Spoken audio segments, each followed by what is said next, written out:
You join me today outside Felipe Ángeles International Airport in Mexico City. We're about 22 miles north of Mexico City, and this is Mexico City's secondary airport. It opened in 2022. We spent 4 days here in Mexico City, and now we're flying to Cancun on Viva Aerobus. And what we're going to do today is we're going to use our American Express Platinum card to hopefully make this low-cost airline experience a little bit more premium. So let's go to Cancun.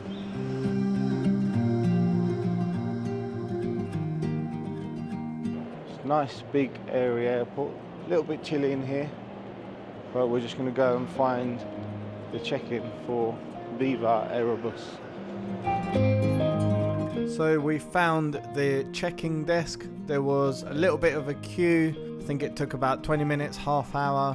I was worried about our luggage because most of it was too heavy compared to what the allowance was on the website. They were weighing everyone's literally everything, and some people were paying extra, and our bags, well, my hand luggage weighs like 12 kilos, and then my backpack, which is also hand luggage, weighs another 12 kilos, so I was definitely over. For some reason with us, the lady didn't bother properly checking stuff. I did have a smart ticket, so maybe that had something to do with it. I paid a little bit more, but all done. Let's get to that lounge. Security wasn't too bad. They seem to have quite modern machines. You don't even need to take your laptop out. You can keep your shoes on, even keep your watch on. So that was really good, and there wasn't much of a queue, probably because no one can get through the check-in stage. So there are two lounges that you can use with Priority Pass at this airport. This first one is the VIP Port Lounge. Although quite a small lounge, it is fairly comfortable, and it was nice and quiet, at least when we went. It was breakfast time for us, so I actually ordered a coffee and then went to check out what food they had on offer. There was a very small counter with, it looked like 2 or 3 things on offer, none of which was available. It was all completely empty, and at this point I spotted one of the servers. Hola. Hola. ¿Qué sirven acá? Tenemos chilaquiles verdes o huevito con salchicha. Ah, sí, 2 huevos con salchicha, ¿puede ser? Claro que sí. Muchas gracias. So I ordered some food while our coffees came, and unfortunately the food was very basic and it took 20 minutes to come out. I really don't know how it took them 20 minutes to make this, but it was super basic. It tasted nice enough and it was perfectly edible, but it was just really basic. At this point, we still had quite a while to go before our flight was due to board, and I wanted to go and check out the other lounge that's available at this airport. I asked the staff there if they knew where the other lounge was, and they said they had no idea. So we stepped out of this first lounge, and I asked a cleaner that I saw there if he knew where this other lounge was. ¿Sabe dónde está la sala VIP que se llama Terraza Elite? Hay una acá, pero no esta, hay otra. Está del otro lado, donde está la 114. 114. Ah, por ahí. Ah, bueno, gracias. So we've given up the lounge that we had found. For the purpose of this video, we're going to go find the other lounge. So I hope you're appreciating this. Gate 114 was actually right at the other side of the airport, and when we got there we could not find this lounge anywhere. This end of the airport was basically still under development. I guess this is where they hope to expand their operations in the future, but there was definitely no lounge here. So when we couldn't find the lounge, we thought we'd ask for directions again. Son dos. Están allá por el 106. 106. Sí, estuvimos ahí, pero vimos la VIP Port nada más. No, está del otro lado. Como entra, ¿Cómo? Ahí pase Kiko, todo derecho hasta el fondo. Dice pase Kiko y se mete para el fondo. Now, I was born in Argentina and my Spanish is fluent, but sometimes the Mexican accent can be a little bit difficult to understand, and this guy didn't speak very, very clearly. So what he said was, go to Pasta Kiko, which is like a pasty shop that's there, and then turn right. I understood that as go past the first lounge and then turn right. So we went past this first lounge and we were looking everywhere for the second lounge, and it was just nowhere to be seen. So very much defeated, we headed back to the Vitport lounge and enjoyed a nice beer, which we kind of had to chug down because it was time to board. Luckily our aircraft was just a short 5-minute walk away.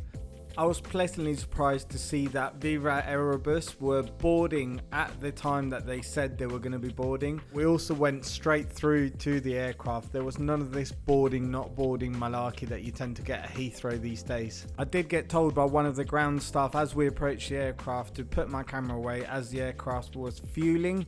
It was a strange request given that his colleagues had their mobile phones out. Now the aircraft has some slightly nicer seats at the front, but it was pretty much a 333 standard economy configuration all the way through. Legroom wasn't amazing, but these are only short flights, so you don't mind so much. I'm 6'3" and you can see here my legs are pretty much touching the seat in front. Rach was definitely travelling a little bit more comfortably with her shorter legs, and they did have individual air vents as well, which some people seem to care about. We pushed back and taxied over to the runway. We had some nice views of this Mexicana 737-800 coming into land. And then it was our turn. The GoPro was touching the window, so with the vibration, the sound wasn't good. So we'll keep the music going. We did get some nice views coming out of Mexico City as we headed towards Cancun. We were flying economy and we had our own food, so there's not really too much to show you. This is the rear lavatory, which looks just like any other A320 lavatory. It was roughly around about a 2-hour flight, and then we were descending down through the clouds into Cancun. We paid £140 each for the return journey from Mexico City to Cancun with Viva Aerobus, and overall I quite liked this airline. It was a lot cheaper than the alternative, which would have been Aero Mexico, and although the luggage allowance was a little bit tight on paper, they didn't really check that once we checked in, so it was fine. And I don't know if it's like that all the time, but it certainly was nice and easy for us on this occasion, and they didn't give us any trouble for our bags being too heavy. So would I fly them again? Yes. And would I go to Felipe Ángeles Airport again?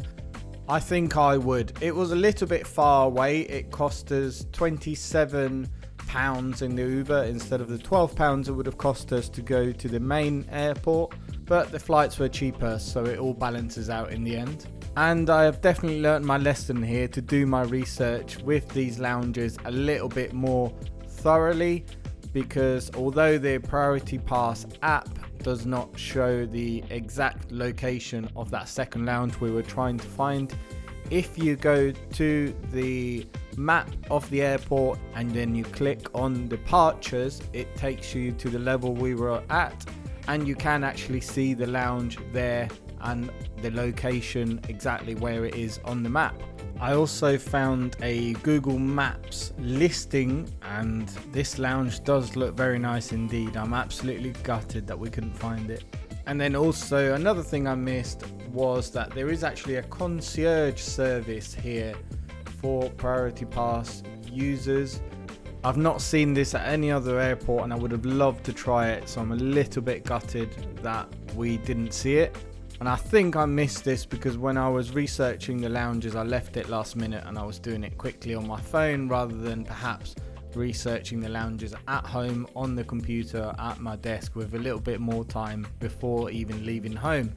So if you're flying from Felipe Ángeles Airport in Mexico, now you know where both lounges are, and now you know that there is a concierge service you can use before you check in.